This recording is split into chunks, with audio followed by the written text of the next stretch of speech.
بعض لوگ بزرگوں سے محبت کا اظہار ان کے ہاتھ چومنے کو بھی شرک سمجھتے ہیں. اللہ کے بندو, کسی سے عقیدت محبت میں ہاتھ چوم لینا شرک کا اس سے کیا تعلق ہے؟ میں مانتا ہوں کہ زیادہ نہیں, یہ چوما چاٹی جو اس طرح کی بزرگوں کی ہوتی ہے اس سے نقصان ہوتا ہے. اول تو کوئی بزرگ ہوتا بھی نہیں ہے, لوگ خام خواہ میں عقیدت میں ہاتھ پاؤں چومنا شروع کر دیتے ہیں. اس کے اعتدال ہر چیز میں اچھا ہے, لیکن اگر کوئی فرط محبت میں اپنے کسی بزرگ کے کبھی ہاتھ چوم لے اس میں کوئی خرابی نہیں ہے, اس کا شرک سے کوئی تعلق نہیں ہے. عربوں میں رواج ہے نا, جب بھی ملتے ہیں ایک دوسرے کا ماتھا چومتے ہیں, یہ شرک ہو گیا. یہ جیسے ماتھا چومنے سے مشرک نہیں بن جاتا, ایسے ہاتھ چومنے سے بھی مشرک نہیں بن جاتا, اس کو بھی شرک ہے. یہ بعض لوگ تعویذ کو شرک کہہ دیتے ہیں. ایک صاحب مجھے کہنے لگے تعویذ شرک ہے. میں نے کہا تعویذ میں یا اللہ مدد لکھ کے گلے میں لٹکا دیا, یہ شرک کہاں سے ہو گیا اللہ کے بندو؟ تو کہنے لگے یہ شرک کا ذریعہ ہے. میں نے کہا جس چیز کا ذریعہ ہوتی ہے وہ چیز نہیں ہوتی. حیدرآباد جانے کا ذریعہ سڑک ہے نا, کراچی سے جب حیدرآباد جائیں تو کس ذریعے سے جائیں گے؟ سڑک سے. تو کیا سڑک حیدرآباد ہے؟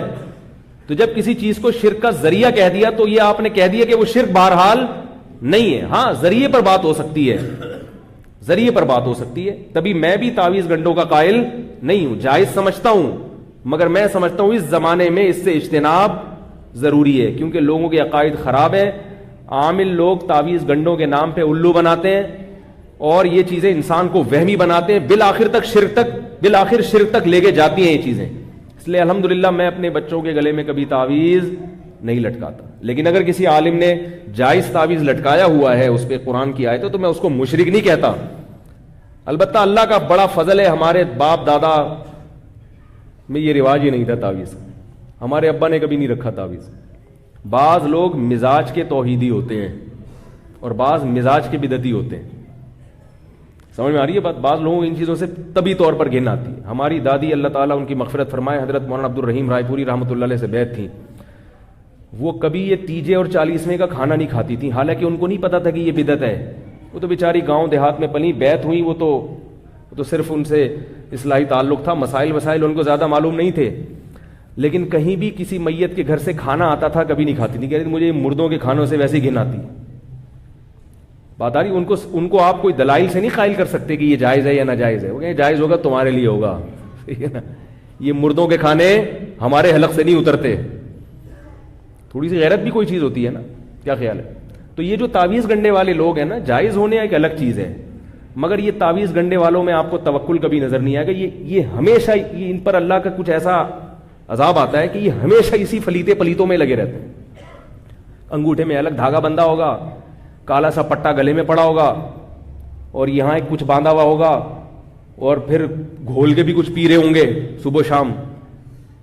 ساری زندگی اسی میں. اللہ کا بڑا فضل ہے, ہمارے سارے کام اللہ دعاؤں سے پورے کر دیتا ہے. ہمارے بچے کبھی بیمار ہوں, ہم دعا مانگتے ہیں اللہ سے, الحمدللہ اللہ شفا دے دیتا ہے. ڈاکٹر سے علاج کراتے ہیں, ایک محلے کے ڈاکٹر ہیں, وہ سارے بچوں کے پورے رول نمبر کے حساب سے انہوں نے یاد کیے, کون سا پیس ہے, یہ 3 نمبر والا پیس ہے. اللہ نظر سے بچائے. بس اتنا, سورہ فلق سورہ ناس پڑھ لیتے ہیں, دم کر لیتے ہیں. مجھے بہت لوگوں نے کہا کہ آپ یوں کریں, آپ ایسا کریں, آپ عاملوں کے خلاف بہت بولتے ہیں, یہ کچھ کر دیں گے. میں نے کہا ان کا باپ بھی کچھ نہیں کر سکتا. کیا خیال ہے؟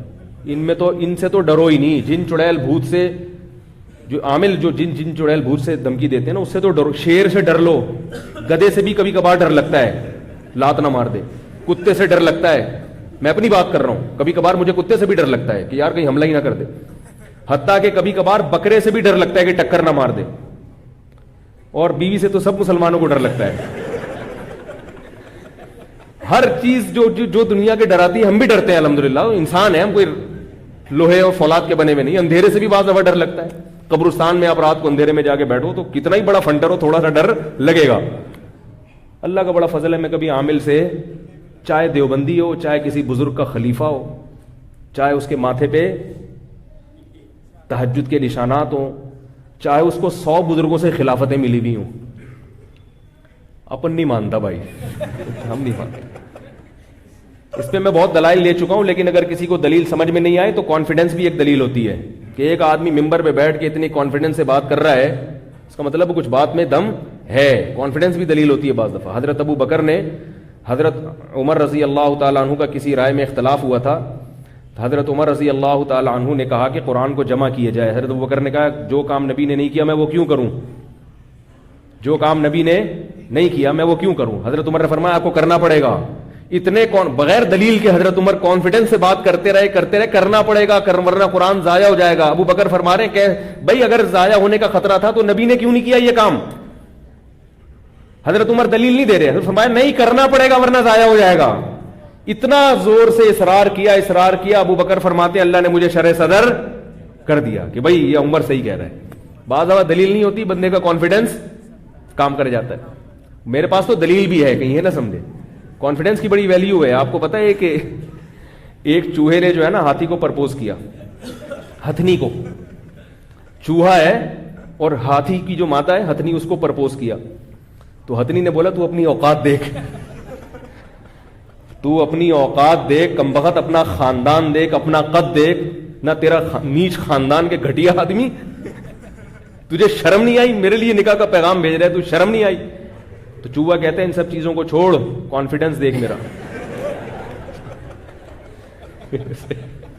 ان سب چیزوں کو, یہ خیر لطیفہ ہے, اس کو لطیفہ ہی سمجھے آپ. کہہ رہے ان سب چیزوں کو چھوڑ, ایک خوبی ہے میرے اندر, وہ کیا ہے؟ کانفیڈنس.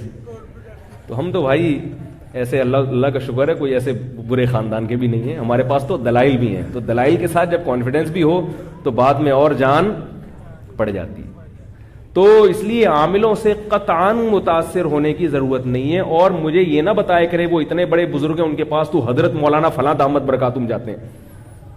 مجھے یہ بھی کہتے ہیں حضرت آپ کے استاذ فلاں کے پاس جاتے ہیں. میں نہیں مانتا. میں اپنے استاذوں کو مانتا ہوں, مگر وہ جن کے پاس علاج کے لیے جا رہے ہیں خدا کی قسم نہیں مانتا ان کو. اب آپ مجھے اس میں جذباتی سمجھیں یا بیوقوف سمجھیں یا متشدد سمجھیں, جو مرضی سمجھیں. اگر آپ کو عبرت نہیں ہوتی تو جائیں آپ, پھر علاج کرائیں. زندگی اگر آپ کی تباہ نہ ہوئی اور تعویذ گنڈوں پلیتوں میں ساری زندگی نہ گزری تو میرا نام بدل دینا آپ. جو ایک دفعہ ان پلیتوں کے پاس چلا گیا نا, روحانی ٹوٹکوں اور فضول لوگوں کے پاس, پوری زندگی کے لیے برباد ہو جاتا ہے.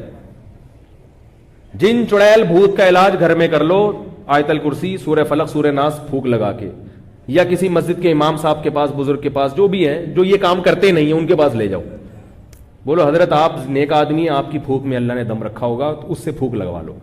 یہ ٹھیک ہے, اتنا میں مانتا ہوں. سمجھ رہے ہو؟ تو عجیب نظر اتار رہے ہیں, وہ تسبیح کو یوں ٹک ٹک ٹک کر کے نظر اتار رہا ہے. تجھے یہ کیسے پتا چلا کہ اس میں نظر لگی ہے؟ اور ہر ایک پر 99% لوگوں پہ نظر لگ رہی ہے. میں مانتا ہوں کہ نظر لگتی ہے, برحق ہے, مگر اتنی زیادہ لگ رہی ہے کہ 99% لوگ نظر کی وجہ سے کھانس رہے ہیں. بھائی سردیاں ہیں تو کھانسی تو ہوگی نا. ایک خاتون کا لائیں ایک اپنے چھوٹے بچے کو لے کے, یہ بیمار ہے اور یہ ٹھیک نہیں ہو رہا, فلانے پلیتے اور پتہ نہیں کیا, اور مفتی صاحب آپ دم کریں. میں نے کہا دم تو ہم کر دیتے ہیں, وہ تو سنت عمل ہے, لیکن یہ بچہ بیمار کیوں ہے؟